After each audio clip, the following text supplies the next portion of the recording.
آج کی عورت جو ہے نا جن چیزوں میں کامیابی دیکھ رہی ہے نا، حقیقت میں عورت خود بھی ناکام ہو رہی ہے، مرد کو بھی ناکام کر رہی ہے، بچوں کو بھی ناکام کر رہی ہے، معاشرے کو بھی ناکام کر رہی ہے، ملک کو بھی ناکام کر رہی ہے، برادری، رشتہ داروں، ساروں کی جڑوں کو کھوکھلا کرنے والی عورت کی خواہشات ہے۔ اور اس میں یہ نہیں کہہ رہا کہ عورت اکیلی اس میں مجرم ہے، لیکن چونکہ آپ تھانوں میں، عدالتوں میں، کچہریوں میں آپ چلے جائیں نا، کسی بڑے پولیس جس کی زندگی 30-40 سال پولیس میں گزری ہو، آپ اس سے بیٹھ کر تسلی سے تنہائی میں بیٹھ کر پوچھیں کہ آپ نے اپنی زندگی میں پولیس کے کتنے کیس حل کیے، چوریاں، ڈکیتیاں، قتل، جرم، ظلم، تو آپ کو بتائے گا میں نے کوئی جناب 1000 کیس کیے، میں نے 2000 کیے، میں نے 5000 کیے۔ پھر آپ پوچھیں گے کہ ان سارے کیسوں کے پیچھے آپ نے ایک لفظ میں، آپ جیسے چیٹ جی پی ٹی سے پوچھتے ہیں نا کہ ایک لفظ میں مجھے اس بات کا جواب دیں، ان سارے جرموں کے پیچھے اصل وجہ کیا تھی؟ معاشرے نے، کوئی مردوں نے کیے، کوئی عورتوں نے کیے، کوئی کسی نے کیے، کوئی کسی نے کیے، تو وہ بتائے گا کہ ان سارے جرموں کے پیچھے دور نزدیک، direct, indirect, link, D link, کوئی نہ کوئی تعلق واسطہ دور نزدیک کا کہیں نہ کہیں عورت کا تھا۔ اور وجہ کیا تھی کہ ایک آدمی کسی عورت کے عشق میں مبتلا ہوا، اس کے بدلے میں اس نے اس کے حاسد کو، اس کے رقیب کو، اپنے رقیب کو مار دیا۔ کوئی عورت کہیں اور انوالو ہوئی، کوئی کسی کی ماں نے اس کو، بیٹے کو تانے دے دے دے کے اس سے قتل کروا دیا، کہیں پہ وہ بہن کی جو ہے نا عزت کی خاطر اس نے بندہ مار دیا، کہیں پہ وہ بیوی کی چکروں میں اس نے کچھ کر دیا، کہیں بیٹی کے چکر میں کچھ کر دیا۔ زیادہ تر عشق مشوقی کے چکر میں زیادہ ڈکیتیاں، چوریاں، وارداتیں اور جو ہے قتل و غارت ہوتی ہے۔ تو کہیں نہ کہیں عورت کا اس میں عمل دخل ہے، کیونکہ مرد کی پوری زندگی عورت کے حصار کے گرد گھومتی ہے۔ اس کی ساری خوشیاں، اس کی کامیابیاں، اس کی محنت، اس کا پیسہ، اس کی مل، اس کی فیکٹری، اس کے کارخانے، یہ سارے کے سارا مرکز و محور یہ ہے کہ وہ اپنے گھر والوں کو، اپنی بیوی کو، اپنے بچوں کو خوش رکھ سکے۔ اب بیوی جو ہے نا اس کو بتاتی ہے، ایک چھوٹی سی بات بتاتی ہے، جی فلاں رشتہ دار جو ہے نا وہ آپ کی بڑی برائی کر رہے تھے کہ یہ تو بھوکے ننگے ہیں، یہ تو کمی ہے، تو اس کے اوپر مرد کو غصہ آتا ہے۔ بیٹی نے، بہو نے، ماں نے، کچھ نہ کسی نہ کسی عورت نے ایک فکرہ کہہ دیا، اور وہ فکرہ آگ کی طرح بن کر نا مرد کے دل کے اوپر وہ چھپ جاتا ہے، اور مرد پھر اس کے مطابق اپنی زندگی کو نا وہ چلاتا ہے۔ بظاہر دیکھنے میں یوں لگتا ہے کہ عورت اس میں کوئی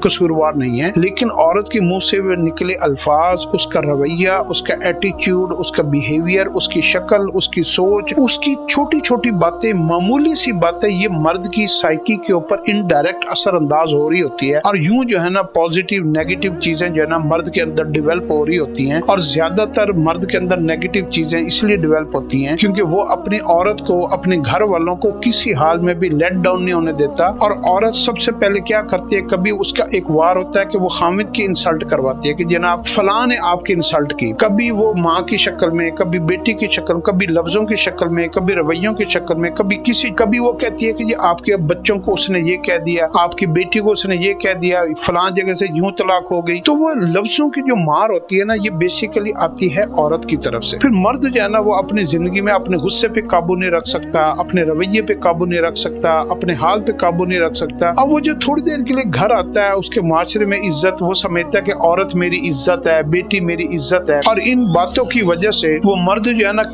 کسی کرائم میں، رشوت میں، چوری میں، اور جو ہے نا کوئی نہ کوئی جو بھی کرائم دنیا میں ہو رہا ہے وہ اس میں انوالو ہوتا ہے۔ یہ گوروں میں بھی ہوتا ہے، اور یہ مسلمانوں میں بھی ہوتا ہے، اور غیر مسلم میں بھی ہوتا ہے۔ تو عورت کبھی کسی کو چھوڑ کر چلی جائے تو اس میں بھی وہ انسان اپنے اندر سے بالکل ٹوٹ جاتا ہے۔ تو یہ سارے کے سارے جو منبع ہے نا، یہ سارا ان مرد کی زندگی عورت کے گرد گھومتی۔ اب عورت نے ہمیں، اسلام نے کیا سبق دیا؟ اسلام کی جو بنیاد ہے نا وہ ملت ابراہیمی کے اوپر ہے۔ ابراہیم علیہ السلام کو اللہ رب العزت نے جو دین اسلام دے کر بھیجا، آپ کو پتہ ملت ابراہیمی کی بنیاد حضرت ابراہیم علیہ السلام سے، تو وہ تو نبی ہیں ہی ہیں، لیکن آپ کو پتہ ہے اس کی بنیاد کی اصل جو ہے نا وہ ذات، وہ ایک عورت ہے جس کو ہم اماں ہاجرہ کہتے ہیں۔ ایک عورت ہے، ابراہیم علیہ السلام کی بیوی محترمہ اماں حوا کے اندر اللہ نے وہ خوبیاں، وہ کوالٹیاں، وہ صفات، وہ ویلیوز رکھی تھیں کہ اللہ نے حضور صلی اللہ علیہ وسلم کو ان کی نسل سے پیدا کیا، اور ملت ابراہیمی کی بنیاد اماں ہاجرہ نے رکھی۔ تو اماں ہاجرہ کے بارے میں جاننا بہت ضروری ہے۔ جس عورت نے، مرد نے، معاشرے نے اگر اماں ہاجرہ کو صحیح طور پر اسٹڈی کر لیا، آپ یقین کر لیں اس کو پتہ لگ جائے گا کہ عورت کتنی خوبصورت چیز ہے، عورت کی کتنی ویلیوز ہیں، عورت کتنی عظیم ہوتی ہے اور عورت کتنی اچھی ہوتی ہے۔ جو تو ملت ابراہیمی میں اما ہاجرہ کی پیروکار عورتیں ہیں، نیک عورتیں، پاک باز عورتیں، اچھی عورتیں، فرما بردار اطاعت گزار عورتیں، اور تو وہ تو بڑے خوش نصیب ہیں۔ اور وہ کون ہیں؟ اما ہاجرہ کا کام کیا تھا؟ اما ہاجرہ کی سب سے بڑی جو خوبی تھی نا، وہ یہ تھی کہ وہ اپنے خامد کی اور اللہ کی اطاعت گزار بہت تھی۔ اپنے خامد کی بات میں روک ٹوک، منفی بات، نیگیٹو بات کو کاٹ دینا، اس میں کوئی نہ کوئی وجہ نکال دینا، اس میں شک کرنا اور اس میں الجھن کا اظہار کرنا، تو یہ اما ہاجرہ کی طبیعت میں اللہ رب العزت نے نہیں رکھا تھا، قلب سلیم عطا فرمایا تھا۔ اور اس کا واقعہ آپ یوں دیکھیں کہ جب اسماعیل علیہ السلام کو اللہ رب العزت نے ان کی گود میں دیا تو بیٹا ایک اور چھوٹا بیٹا اور عمر زیادہ، اور شام سے سفر کیا، کوئی سوال نہیں کیا اپنے خامد سے کہ آپ مجھے اور میرے بیٹے کو لے کر کہاں جا رہے، ورنہ عورتیں 10 نہیں 1000 سوال کرتے ہیں۔ آپ ایک دن گزر گیا، حالانکہ کئی مہینوں کا سفر، ابراہیم علیہ السلام کو حکم تھا کہ آپ نے خاموش رہنا ہے، وہ خاموش رہے تو اما ہاجرہ بھی خاموش رہی۔ خامد کی منشا کو پہچاننا، اس کی سوچ کو پہچاننا، اس کو اطاعت کہتے ہیں۔ بات ماننے کا، زبردستی بات منوانے والی، جو عورت سے بات زبردستی منوائی جاتے ہیں نا، اس کو اطاعت گزار بیوی نہیں کہتے، بیوی کہتے ہیں، لباس کہتے ہیں، فرما بردار اطاعت گزار بیوی اس کو کہتے ہیں جو خامد کی منشا کو پہچانے، اس کی سوچ کو پڑھ لے۔ خامد نے اگر کسی بات سے منع کر دیا نا، چاہے اس کو سمجھ آئے یا نہ آئے، اس کو دلیل سے سمجھانا، عورت کو تو آپ دلیل سے تو سمجھا ہی نہیں سکتے، منطق فلسفے کو تو وہ 1 منٹ میں پھینک کر وہ مارتی ہے۔ تو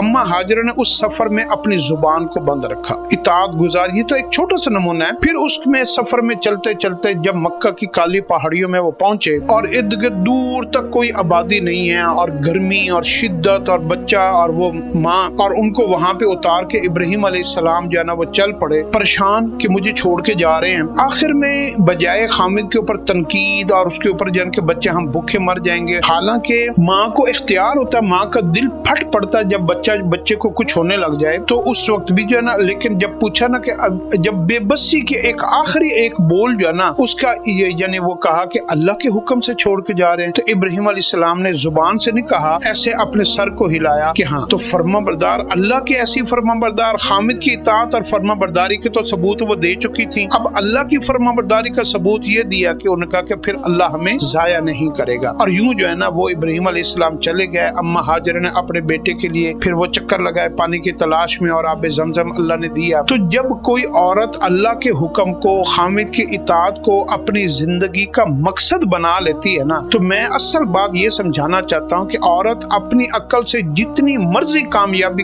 حاصل کرنے کی کوشش کر لے، رشتہ داروں سے لڑا دے، خامد کو جو ہے نا اس کے خلاف بھڑکا دے، یہ کر دے، وہ کر دے، تکنی کا ناچ نچا دے، وہ مقصد میں کامیاب نہیں ہو سکتی۔ مقصد میں کامیاب صرف وہ عورت ہوتی ہے جو اللہ اور خامد کی اطاعت کو اپنی زندگی کا سب سے بہترین فرما برداری کا مقصد سمجھ لے۔ اچھا، کئی عورتیں کیا کرتی ہیں اس دور میں، اگر مذہبی بھی ہوتی ہے نا تو وہ عبادت کے اوپر زیادہ ٹائم دے دیتی ہے، لمبی تسبیحات، لمبا قرآن پڑھنا، اور جو ہے نا وہ محفل قرآن میں جانا، ٹھیک ہے یہ ساری باتیں بھی اچھی ہیں، خامد کو وقت دینا، خامد کی اطاعت کرنا، خامد کے ساتھ بحث و تکرار کرنا، اس کو نہیں چھوڑتی وہ۔ جب وہ اس کو نہیں چھوڑتی تو خامد کا دل ہر وقت ٹوٹا رہتا ہے، وہ پریشان رہتا ہے، اس کی دل جوئی کرنے والا کوئی نہیں ہوتا، اس